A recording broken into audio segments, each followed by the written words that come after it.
All right, Rich Van Tassel here with you on the Rich Van Tassel Show. Also recording video for my YouTube channel, the Rich Van Tassel channel. Weren't here last week. We apologize. We didn't give you the Thursday night breakdown for yesterday's game, or the breakdown. We're gonna give you the recap right now. What an exciting game it was. Packers coming back from a 17-point deficit in the first half. We're down as many as 20-0, and came back and won the game on the Hail Mary by Aaron Rodgers. So we'll get right into it with the box score. Aaron Rodgers was 24 for 36, 273 yards, 2 touchdowns, 1 interception. He was their top rusher, 4 carries for 27 yards.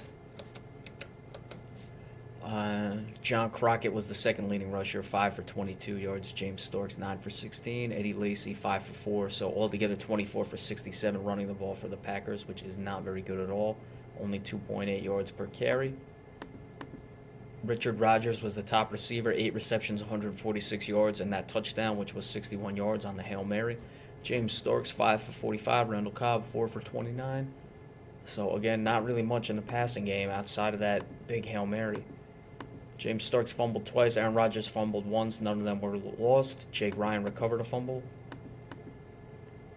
Team had 3 total sacks, no interceptions. Nothing really of note in the punt or kick return games. And Mason Crosby missed his only field goal. For the Lions, Matthew Stafford, 23 of 35, 220 yards, 2 touchdowns to no interceptions, so he's been limiting his turnovers, and that's why the Lions have been playing well of late on a 3-game winning streak until yesterday was snapped, obviously. Amir Abdullah, top rusher, 13 carries, 67 yards. Matthew Stafford, 2 for 22. Overall, 25 for 101, so just over 4 yards per carry. Good in that department. Golden Tate, top receiver, 8 for 63. Calvin Johnson held pretty much in check, 3 for 44. Did have a touchdown. So a lot of receivers caught passes for both teams yesterday. Matthew Stafford lost his only fumble. That led to a quick Packer touchdown, which got him right back in the game. They had 3 total sacks. Ezekiel Ansah, or Ziggy Ansah as they call him, had one of them. He's really coming into his own. Glover Quinn had the interception. Amir Abdullah, 2 kick returns for 51 yards, so that's over 25 yards per return. Pretty good.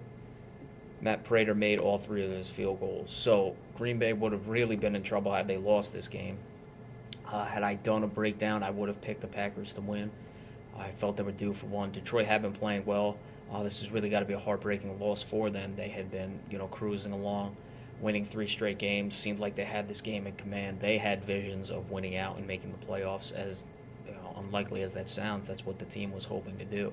So certainly this is going to put a bit of a cog in that machine there, or a bit of a problem for them coming forward.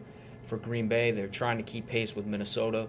They had to have this game. They have the Cowboys next week, so that looks like a fairly easy game for the Packers. So hopefully this will springboard them for the rest of the season. I never really worried that Green Bay was going to miss the playoffs, but certainly they hadn't been playing well, and they got to correct a lot of things. Aaron Rodgers is missing a lot of passes, and Randall Cobb is not getting involved as much as you would hope. So they're going to have to move forward and do that, but hopefully, as we just discussed, a win like this, certainly an exciting game, will get them moving in the right direction. All right, so we're going to take a break right here, come back, and get right into the game picks as we always do for this weekend's action, so stay tuned for that.